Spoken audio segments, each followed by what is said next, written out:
ní wọ́n ti lé akẹ́kọ̀ọ́ tó gé olùkọ́ rẹ̀ jẹ tó tún lù ú kúrò ní yunifásitì o. ọmọbìnrin akẹ́kọ̀ọ́ tó wà nípele kẹta ní yunifásitì Nnamdi Azikiwe ìyẹn Godi Mbakwe Precious Mane tí wọ́n fẹ̀sùn kàn pé ó mà gé olùkọ́ rẹ̀ Chukwudi Okoye ó mà gé jẹ o. ó ní wọ́n ti lé dànù báyìí ní iléèwé náà.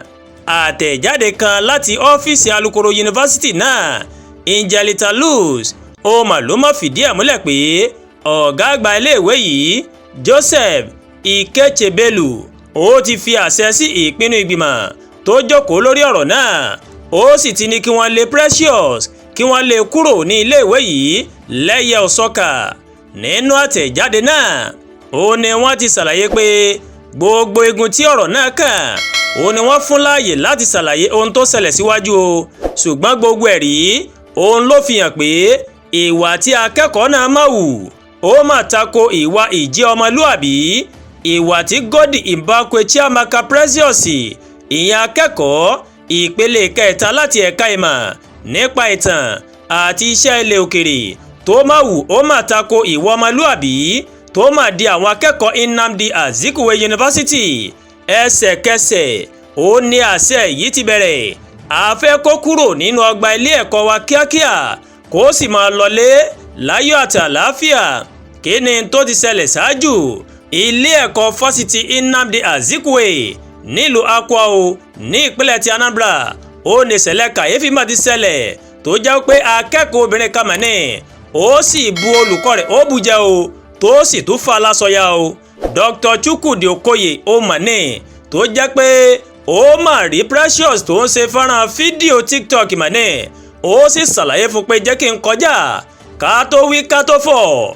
Precious mà ti fò mọ́ olùkọ́ rẹ̀ bí ìgbà tí àṣà tó bá fò mọ́ òròmọdìẹ mọ̀ ní. bẹ́ẹ̀ ni Precious má fò mọ́ Okoye ó fò mọ́ Okoye ó má bẹ̀rẹ̀ sí ní gé jẹ. bí ṣe ń gé jẹ lérí bẹ́ẹ̀ ní gé jẹ létí, bí ṣe ń gé jẹ lápá bẹ́ẹ̀ ní gé jẹ lọ́rùn, bí ṣe ń tì sọ́tún ní tì sósì o. àwọn akẹ́kọ̀ọ́ mọ̀ ní Precious yóò má lẹ́yìn ọ̀rọ̀ yìí yóò má lẹ́yìn o. wọ́n bá forin sí o. wọ́n lọ́rọ̀ tí in tó máa ń dá yìí yóò má padà lẹ́yìn. ó ní ẹ wo kò lè lẹ́yìn jọ bí òkú ìyá jọjọ. wọ́n ní àló máa lẹ́yìn sẹ́. Precious sàn sọ fáwọn akẹgbẹ́ rẹ̀ pé ọ̀rọ̀ yìí kò lè lẹ́yìn. wọ́n ní Precious ó sàǹgé olùkọ́ Okoye ó sàǹgé jẹmọ̀ní bẹ́ẹ̀ ní ń fa lásọyà pẹ̀rẹ̀pẹ̀rẹ̀. bàbá tó jẹ́ pé aṣọ tí wọ́n wọ̀ tẹ́lẹ̀ long sleeve ní tó dé ìgúnpá wọn ó sì fàáyà ó sì sọ bàbá di aláṣọ péńpé kọ́lọ́run ọba kó ṣàánú.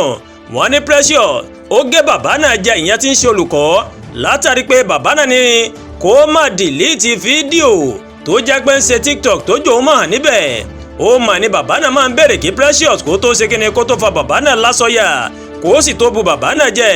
wọ́n ní báyìí wọ́n ní wọ́n wá sọ́ngbà náà pé wò ó gbogbo ẹ̀yin èèyàn tọ́rọ̀ náà kà tó ká lára gan o. ẹ ní sùúrù ẹ lọ fọkàn balẹ̀ bí àṣà ààrẹ orílẹ̀-èdè wa Nàìjíríà wípé ẹ wò ó a gbúdọ̀ gbọ́ ẹjọ́ apá kìíní ká sì gbọ́ apá kejì mọ̀ ní torí pé àbẹ̀jẹ́ kí ọ̀rọ̀ wa kó dàbí agbẹ́jẹ́ nìkan dá àgbà òṣìkà mọ̀ ní. wọ́n ní a fẹ́ ṣèwádìí ni wọ́n sọ fáwọn èèyàn pé ẹ má bínú torí pé ọ̀rọ̀ náà dùn àwọn èèyàn pé ṣé wọ́n kọ́ ọmọ yìí kọ́ gbẹ̀kọ́ ni àbí òun gangan ló fẹ́ ya pàpà ńlá gí ọmọ àbọ̀ òun ló fẹ́ ya kùndàrú. wọ́n ní ọ̀rọ̀ náà bí àwọn èèyàn nínú kò sẹ́ni tó gbọ́ sí ọ̀rọ̀ náà pé irú ọmọ àwo leléyìí.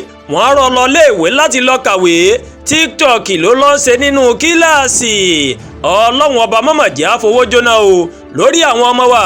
wọ́n lọ́rọ̀ náà dùn àwọn èèyàn ṣùgbọ́n àwọn aláṣẹ iléèwé náà wọ́n sọ fáwọn èèyàn nígbà náà pé ẹ lọ fọkàn balẹ̀ àwa máa ṣèwádìí tó lóòrìn a máa mọ̀ bóyá Mr. Okoye ló jẹ̀bi ni àbí Precious gan fúnra lára rẹ̀ ló jẹ̀bi torí pé Precious rèé in tó sọ nígbà náà ni pé Mr. Okoye ó mà tẹ ọyàn òun mà ní lójú àwọn akẹ́kọ̀ọ́.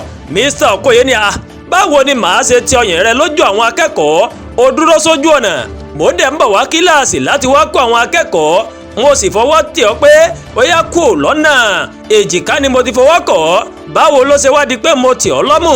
wọ́n láwọn olùwádìí ni a ti ṣèwádìí sọ́tọ̀ a ti ṣèwádìí sósì o a sì rí wípé Precious ó mà ló má jẹ̀bi ìwà ọmọlúàbí tó dẹ̀ jẹ́ pé ilé ẹ̀kọ́ yunifásitì Nnamdi Azikiwe rèé ìwà ọmọlúàbí òun ló wọ́pọ̀ níbẹ̀ tó jẹ́ pé kò sí wà rádaràdà ń bẹ̀ rárá ìwà ọmọlúàbí ni tọkùnrin tóbìnrin tọmọdé tàgbàlagbà ń hù níbẹ̀ ṣùgbọ́n wà tí Precious hù yìí a mọbi tó ti gbé wá o a sì mọbi tó ti kọ́ kí Ọlọ́run ọba kó ṣàánú wọn wá ní báyìí àwa ti lé Precious kúrò ní iléèwé wa kì í ṣe ọmọ ilé ẹ̀kọ́ yunifásitì Nnamdi Azikiwe mọ́ wọ́n sì ní gbogbo ohun tí ń bẹ lọ́rẹ̀ pátá tó jẹ́ ti ilé ẹ̀kọ́ náà kó kó sílẹ̀ lẹ́yìn ọ̀sọ́kà kó kí iléèwé Nnamdi Azikiwe pé ó dìgbà ó ṣe kí Ọlọ́run ọba Elédùmarè kó má ṣà ọmọ wa ní ọmọ lásán bí ìkejì ajá o kó ṣà ọmọ wa lọ́mọ àdùnnú àdúrà gbà Olúwatóyìn olóńkàròyìn sí létí látàárọ̀